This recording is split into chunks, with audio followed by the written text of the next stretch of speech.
rumah ibadah saudara-saudara kita non-muslim itu bunyikan toa sehari 5 kali dengan kenceng-kenceng secara bersamaan, itu rasanya bagaimana? Yang paling sederhana lagi, tetangga kita ini kalau kita hidup dalam satu komplek itu misalnya, kiri kanan depan belakang pelihara anjing semua. Misalnya menggonggong dalam waktu yang bersamaan, kita ini terganggu enggak?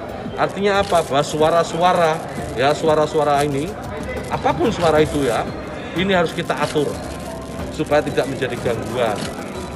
Ya, speaker di musola, masjid monggo dipakai, silahkan dipakai. Tetapi tolong diatur agar tidak ada yang merasa terganggu. Agar niat menggunakan toa, menggunakan speaker sebagai sarana, sebagai wasilah untuk syiar, melakukan syiar tetap bisa dilaksanakan tanpa harus mengganggu mereka yang mungkin tidak sama dengan keyakinan kita. Berbeda keyakinan, kita harus tetap hargai. Saudara-saudariku, dimanapun Anda berada, seluruh lapisan masyarakat Indonesia yang kami cintai, seperti diketahui bahwa saat ini kita tengah menghadapi berbagai ragam musibah yang tentunya ini semua menguji ketangguhan kita dalam menjalani kehidupan berbangsa, bernegara, bermasyarakat. Persoalan dimaksud cukup kompleks, selain belum tuntasnya pandemi COVID-19. Ini tentunya adalah hal yang sangat memprihatinkan bila dalam mengatasi itu semua kita belum mampu bersinergi dengan baik, merekonsiliasi dalam konteks kebangsaan yang utuh, mengamalkan sila ketiga dari Pancasila, Persatuan Indonesia.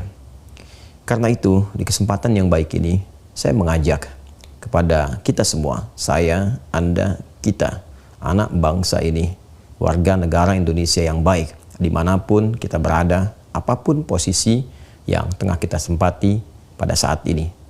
Mari kita semua bersatu, kita semua bisa berrekonsiliasi dengan cara yang baik, memperbaiki jalan kehidupan kita, menata kembali hal-hal yang kurang tepat dari sikap, dari kebijakan, dari hal-hal yang sekiranya tidak mengarah kepada solusi yang tepat guna dalam mengentaskan berbagai persoalan yang dimaksudkan.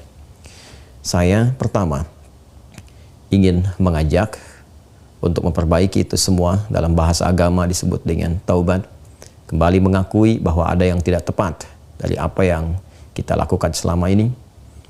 Kita sesali itu semua, namun lebih penting daripada itu, kita tata sehingga persoalan-persoalan tadi kita bisa evaluasi, perbaiki, dan menampilkan hal lebih baik daripada hari-hari sebelumnya.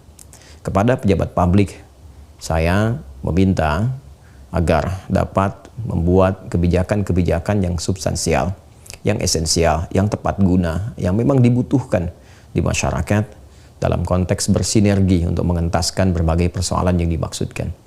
Persoalan-persoalan kecil yang tidak membutuhkan perhatian level-level jabatan besar, selevel menteri dan semisalnya, kiranya bisa diteruskan kepada pejabat-pejabat daerah atau di lingkungan-lingkungan terkait, apalagi bila yang dimaksudkan adalah kasus-kasus yang sifatnya domestik, sifatnya kecil, yang tidak harus menarik perhatian sehingga menjadi kebijakan nasional. Kepada pejabat publik, saya berharap juga agar memperbaiki narasi, komunikasi yang ditampilkan kepada masyarakat. Jangan sampai menghadirkan kata-kata, kalimat-kalimat yang justru kontraproduktif atas misi-misi yang akan dibangun. Bagaimana mungkin toleransi bisa ditampilkan, bisa dikampanyekan, namun dalam saat yang sama, kalimat yang ditampilkan, ilustrasi yang dihadirkan justru bukan sekedar kontraproduktif, tapi berpotensi menyakiti kepada bagian-bagian unsur tertentu dalam kehidupan berbangsa dan bernegara.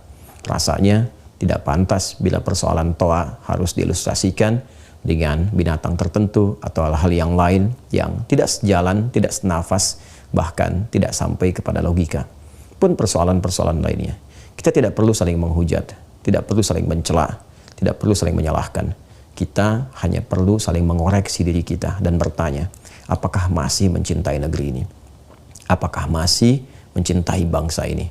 Bila memang Anda mengatakan saya Pancasila, saya NKRI, saya mencintainya, maka cinta tidak dibuktikan dengan kata-kata.